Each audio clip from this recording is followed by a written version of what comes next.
Hello বন্ধুরা, আশা করি তোমরা ভালো আছো। সবার প্রিয় বাঙালির কিচেনে তোমাদের স্বাগত। নতুন টিপস আর ট্রিক্সের সঙ্গে আজ আমি তোমাদের সঙ্গে শেয়ার করব সিম পিঠার রেসিপি। খুবই সহজেই কম তেল দিয়ে সুস্বাদু এই রকম সিম পিঠাগুলো বানাতে কিন্তু বেশি টাইম লাগবে না। শীতকালে খেজুর গুড়ের পুর করে এই পিঠাগুলো খেতে খুব সুন্দর লাগে। তাহলে চলো পিঠাগুলো শুরু করে নেওয়া যাক। তো সবার প্রথম দেখো, একটা হাঁড়ির মধ্যে কিছুটা পরিমাণ আমি জল নিয়েছি আর জলের মধ্যে অল্প সামান্য পরিমাণ স্বাদ মতো লবণ দিয়েছি। এইবার জলের মধ্যে দিয়ে দেব 2 টেবিল স্পুন পরিমাণ গুড়, তারপর দিয়ে দিলাম 1 টেবিল স্পুন পরিমাণ ঘি। জলের মধ্যে 1 টেবিল স্পুন পরিমাণ ঘি দিলে দেখবে আর খুমির বানানো খুবই সহজ। এই রকমভাবে খুমির বানালে কুমিরের মধ্যে কোনো রকম গুটলি থাকবে না। তোমাদেরকে নিতে হবে 1 কাটুরি আটা। এই দেখো 1 কাটুরি আটা নিয়ে আমি কিন্তু জলের মধ্যে দিয়ে দিলাম। জলটা যখন ঠিক ফুটছে সেই মুহূর্তেই আটাগুলো জলের মধ্যে দিয়ে দিতে হবে। আর এইভাবে খুব ঘন ঘন আটাগুলোকে নেড়ে চেড়ে নিতে হবে। এইবার দেখো জলটা একদম শুকিয়ে গেছে আর আটা থেকে খুমির তৈরি হয়ে গেছে। তো আমি এই মতো অবস্থায় কিন্তু ফ্লেমটা বন্ধ করে দিয়েছি। এইবার একটা ট্রের মধ্যে খামিরটাকে আমি নিয়ে নিব আর এটা ঠান্ডা হতে দেব। তোমরা দেখতে পাচ্ছ সমস্ত খামিরটা কিন্তু আমি ট্রের মধ্যে নিয়েছি আর এর ওপর দিয়ে দেব একটা ভেজানো ন্যাকড়া। দিয়ে ঢাকা দিয়ে দিলে এটা শুকিয়ে যাবে না, সেই জন্য এটা করা। এইবার দেখো এখানে আমি কিন্তু পুর বানিয়ে নিয়েছি। এটা হচ্ছে নারকেলের পুর আর এটা বানিয়েছি আমি খেজুর গুড় দিয়ে। এবার চলো এটাকে সাইডে রাখে দিই। এইবার দেখো পুরো খামিরটা কিন্তু ঠান্ডা হয়ে গেছে আর এখানে কিন্তু কোনো রকমের জল আমি কিন্তু ব্যবহার করিনি, হাতেও লাগাইনি। কেবলমাত্র 2 থেকে 3 টেবিল স্পুন ঘি হাতে লাগিয়ে আমি খামিরটাকে এইভাবে দলে নেব। তুমি তলার সময় যদি হাতের মধ্যে জল নাও তাহলে দেখবে কুমিরটা কিন্তু খুব চ্যাপ চ্যাপ করে, হাতের মধ্যে লেগে যায় আর ওটা কিন্তু ভালো হয় না। এইরকমভাবে কিছুটা পরিমাণ হাতের মধ্যে ঘি বা তেল লাগিয়ে নিয়ে এইভাবে যদি তোমরা কুমিরটাকে ভালো করে মাসাজ করে নাও তাহলে দেখবে এটা খুব সুন্দর একটা কুমির তৈরি হয়েছে। আর এর মধ্যে কিন্তু কোনো রকম দেখো দলা নেই। দেখো ছোট ছোট লেচি আমি কেটে নিয়েছি আর একটা লেচি এইভাবে দুটো হাতের মধ্যে রেখে গোল করে নিব। তো এখানে আর একটা নতুন জিনিস যেটা হলো সেটা হচ্ছে যে আমি কিন্তু এগুলো বেলার জন্য আমি কোনো রকম আটা এখানে ব্যবহার করব না। দেখো আমি এখানে একটা বেলনা চাকতি নিয়েছি আর একটা বেলনা নেব। তো চাকতির উপর দিয়ে দেব অল্প পরিমাণ তেল। তো তুমি এখানে ঘিও ব্যবহার করতে পারো, কিন্তু আমি এখানে তেল ব্যবহার করেছি।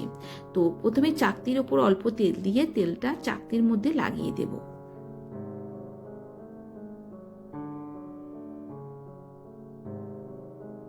একটা ছোট লেচি নিতে হবে, চাকতির উপরে এভাবে রাখতে হবে আর বেলনা দিয়ে এটাকে হালকা করে বেলে নিতে হবে। খুব বেশি বেললে কিন্তু চলবে না, বেশি দাব দিলে চলবে না। আর বেলনাতেও কিছুটা পরিমাণ তেল লাগিয়ে নিতে হবে। তো দেখো ঠিক লুচির যেমন সাইজ হয়, পুরির যেমন সাইজ হয়, ঠিক ততটা পরিমাণ সাইজ আমি করেছি। আর এইবারে এর মধ্যে যে পুরটা তৈরি করেছিলাম সেটা দিয়ে দেব। এই পিঠে তৈরি করার জন্য দেখো কোনো রকমই আমি কিন্তু ছাঁচ ব্যবহার করিনি বা সিম পিঠে কাটার জন্য যে যন্ত্রপাতি আমরা ব্যবহার করি বাড়িতে সেগুলো কিন্তু ব্যবহার করিনি। জাস্ট হাত দিয়েই এইভাবে এটাকে বানিয়ে নেব।